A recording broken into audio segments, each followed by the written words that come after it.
Welcome to Road to Billions podcast, the mentality of an entrepreneur. With your host, Moise Bertrand.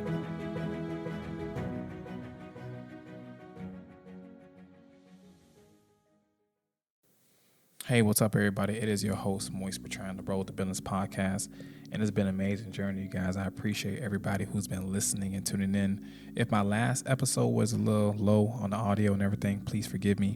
I did record it on the phone, and I just wanted to get you guys something at least, to get you guys going for the week. But other than that, we back in the studio, we back working, we back grinding. Recently, and I'm gonna tell you guys this is the transparency podcast.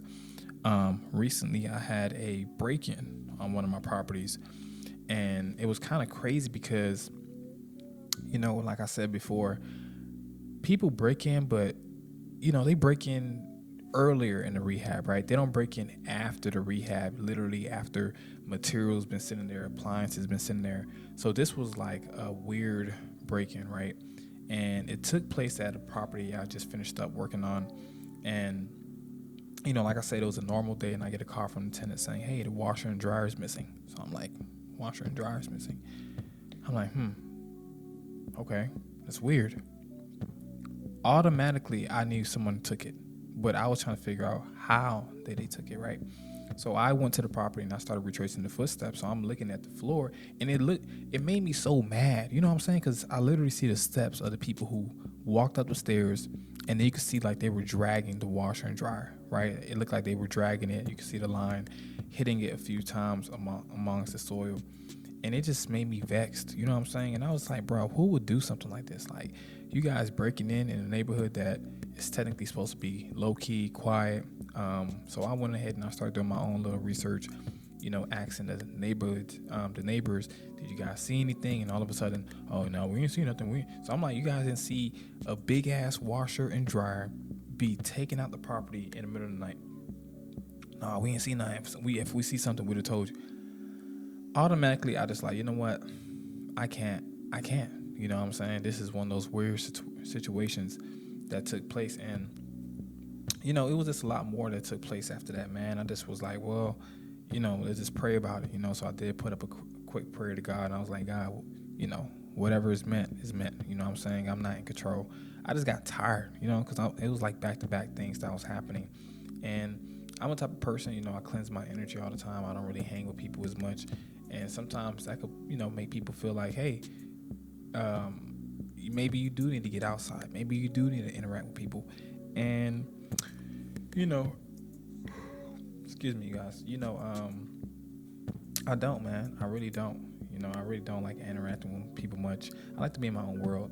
You know what I'm saying? But this was one of those situations that I felt like somebody violated my world. You know what I'm saying? Stealing from me and just taking from me. I hate that shit. So I really just was like learning from that lesson and learning that now I'm doing things differently, right? Doing things in the sense where if I could do this and this and that, if I could do this and this and that, then boom, shit gonna work itself out. And at the end of the day, everything always works itself out. So I tell people all the time, man, real estate is one of those things where you're just gonna have situations that pop up that are out of your control, right?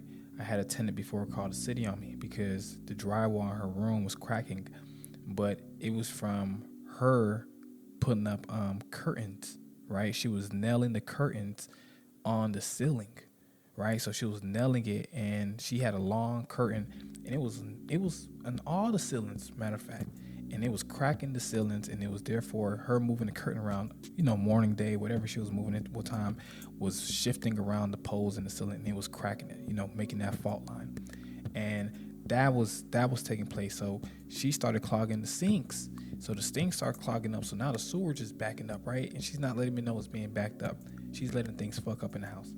Then all of a sudden, one of the floorboards in the house under the vinyl, the actual wood, started, eroding. It started. This is what I learned. I learned that in the heat time, when it's real hot, hot air rises under the floor, and then sometimes that wood could, it could cause it to abrupt or something like that, some type of like phenomenon. I don't know, phenomenon. I don't know how to pronounce it, but anyways, some weird shit happens. I don't know the science behind it, But some shit happens where it started lifting up, right? So if you could compare it to a tire that has, as we call it when we're growing up, a titty. Sorry my verbiage, but it's like a bulging part of a regular item is bulging out of it. That's how I was looking on the floor. So it was like this one little piece of bulging matter was coming out the wood, and it was messing up the vinyl on top of it. But you just can't cut that little piece out. You have to replace a good section of the floor, meaning you have to do the subfloor over in that part, and you do have to go ahead and buy more flooring, cases of flooring, and then you got to pay for somebody to put that in both times. So I was like, damn, this lady here is just owes something with her house, you know what I'm saying? And then, she called the city. She was like, hey, these things are not working in the house. So the city came out, gave us a call, was like, listen, we looking at it. It's not that big of a deal, but, pretty much what we're saying is you still have to take care of it cosmetically wise in her eyes. We were like, what, cosmetic wise? We're like, that's the same thing like if the house was all white on the inside, which is not, and she didn't like it, and she wanted to change it to a more neutral color. Could you guys still come out and still deem this house uninhabitable? They was like, well, no, that's different. I'm saying this is the same situation. I'm like, she caused it through the curtains. So now we're going back and forth with the inspector. And he's like, listen, I'm not here to tell you guys, we're not shutting down the process of the house. She still is going to be paying rent. But if we get a call a second time, then we have to shut the house down. So then she wanted to use the excuse of saying, oh, I didn't hear from them ever since we called them out. What did they tell you guys? We like, listen, they're telling us it's not that big of a deal. So we don't need to take care of it. But we're still going to take care of it for the fact that, yeah, the plumbing is backed up due to you because your hair and everything is clogging up the sink, so that storage is backing up. That's reasonable. We're going to take care of it. But then again, it's going to come out your deposit. But the whole drywall and everything in the walls and the ceiling, that was really on you. And we're going to still tax you for that. You know what I'm saying? Because imagine if the city inspector wasn't really understanding. You know what I'm saying? He was really following, I'm not going to say the protocol, because the protocol fell under cosmetics. But cosmetics was pretty much like things like drywall. But that didn't fall. It was a thin hairline crack that she caused, you guys. That's what I'm pretty much trying to say. It wasn't something on our foundational or something that dealt with the house prematurely before she bought the house. It was nothing structurally. So it was her. So I just felt like they were low-key protecting the tenant without giving us the benefit of the doubt. But it was okay. It was okay. We took care of it. And then that was one of those situations I was just like, man, you really got to have your ducks in order. You really got to have money put up, because it's little situations like that tenants will try to find to, cause problems. And that other tenant who got their washer and dryer stove, she started causing me problems because she felt like, why weren't we able to do something about it? And I looked at her and I was like, ma'am, why would we put something in here that we felt like was going to get stolen? You know what I'm saying? Like, I had to tell her, I understand your frustration. I understand this is a privacy concerns, but you have to understand this was really the most impromptu thing I ever experienced. The whole house was literally sitting for months with these appliances until she moved in. So it was a situation where I didn't know what to believe at this point. I was just like, you know what? Let's just take a step back and let's recalibrate. And something else took place right after that. That was weird. But like I said, all these things are teaching me how to be better in real estate. You know what I'm saying? Being more proactive, being more diligent. You know what I'm saying? Not putting appliances in until tenants move in, because apartment complexes, they're okay with having their appliances still in their spots, because obviously it's hard to break into that. But when you have your own home and the neighborhood is like quietly watched or not watched as much, you give people leeway to just come and steal your materials, even though you may not be in the area that people are stealing materials. You have people who are driving by, you know what I'm saying, and they can see the house is being rehabbed or it's empty or vacant. That's why most of the times I tell people, don't have a for rent sign in front of your house. And if you do, you gotta really be on it. The cameras, lights, you just gotta really make sure everything is everything's on P. Everything's on point. And a lot of people they don't understand until things happen to them. But like I said, real estate isn't here to kick you out. It's here to embrace you. I always say that to everybody all the time. And the more you want, the higher you go up, the harder the game gets. You know what I'm saying? The more the critical thinking is required, the more persistence is required. You know, I just spoke to a good friend of mine, and you know, he's doing great things, right? He gave me some much needed advice. He was like, listen, in my whole 35 years of living, the only thing I could tell you is you're gonna learn, you're gonna earn, and then you're gonna give back. You know what I'm saying? You're gonna learn, you're gonna earn, and you're gonna give that back in philanthropy ways. And that really stuck with me, because I feel like right now, the time frame he told me was learning.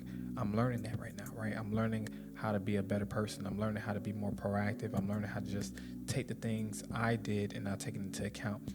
And then the earning part is learning what I am now, what I'm doing now, and scaling it to the maximum level, and then achieving the most possible outcomes I see myself achieving.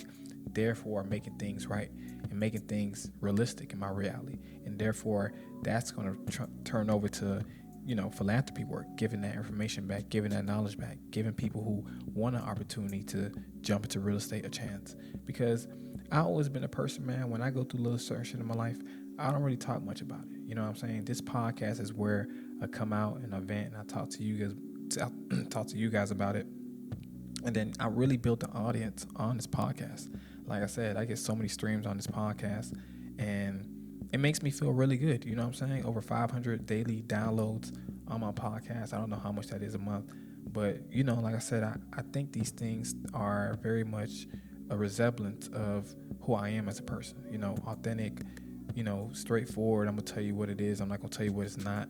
And a lot of people, they don't really get that. You know what I'm saying? It's hard to come across people who are doing good things in life, in my eyes, who will tell you the truth, the raw truth. And I'm here to like connect you guys to that. I'm here connecting you guys to my real estate world, letting you know if you want to join, if you even want to do any type of business, you're going to go through bullshit. You're going to go through people who are going to like you, not like you. You're going to go through people who are going to do you good, do you bad, everything you could think of. These are things you cannot control. You cannot control the outside. You can only control what goes on the inside. So you feeling some type of way is you being reflective on the situation. It doesn't mean you don't have to feel no type of way. It just means you have to monitor these feelings and thoughts you're having and just let them pass you by. Don't pay it no mind. You know what I'm saying? Things that try to throw you off, don't pay it no mind. Things that try to take your attention away, things that try to negatively impact you, you remove them. You know what I'm saying? And in real estate, you're gonna learn that really quickly. You're gonna learn how to cut through the noise, cut through the distractions. I had many times where I worked with workers and, you know, they want to try to get the client behind my back. And I'm like, dude, you know that this makes you look bad, right? At the end of the day, because I already built a rapport with them. So they know me as a person. They don't know you. So they're trusting that the work I'm doing with them is going to come out satisfactory, and it's already going to come out satisfactory based off me and their previous interactions. They're taking a chance on, but they learn through you, through me. And although they might see the work as good, it still is a moral compass within themselves that I built with this person that could say, no, I can't work with you. You the worker of the boss, and I'm the boss. So it's like, it makes me look at people sometimes like, damn, is money the biggest thing that really controls relationships nowadays? Does money outrule everything despite people still trying to be good people? You know, does money outrule being a good person? And I tell people all the time, I'm like, listen, bro, like money is always going to come. You know, whether you look for it or whether you're not, it's always going to be there. It's only right it's only going to be there for you personally, and it's going to be made towards you if you align with it. So you don't have to go steal somebody else's blessings. You don't have to go take no one else's belongings, or, you know, hinder someone else's success due to the fact that yours not coming in quick enough or you don't have much. You know what I'm saying? I always tell people, where I was at 5 years ago is not where I'm at now. And where I'm at now is not where I'm going to be at 5 years. I'm going to be a very rich man, a really great developer here in Atlanta, you know, nationwide, doing great things, traveling the country, and just being the man I always wanted to be in. And I'm going to have everything I want, the cars, the Rolexes, the watches, you know, the lifestyle. And I speak these things into existence because these are things I'm manifesting, not only for myself, but also for my future self. You know what I'm saying? And also for you guys to get into the realm saying, let me start talking to myself like that. You know what I'm saying? Because I talk to myself every morning. I say, Mo, you're a young rich nigga, man. and things gonna pop off regardless. So at the end of the day, man, I appreciate you guys for listening to Road to Business podcast. If you guys haven't already, check out my other episodes. I just been MIA a little bit, but I drop these episodes every 2, 3, 4 weeks, I guess, whenever I do get to drop them, and they're motivational. You know what I'm saying? They're very prominent in the way I say things, and it took experience to be able to speak this slow sometimes and gain this wisdom. But at the end of the day, man, I love sharing it with you guys, and you guys became my fan base, my family, and I love you guys from the bottom of my heart. Once again, I appreciate you guys for listening to Road to Business podcast. It's been an amazing journey.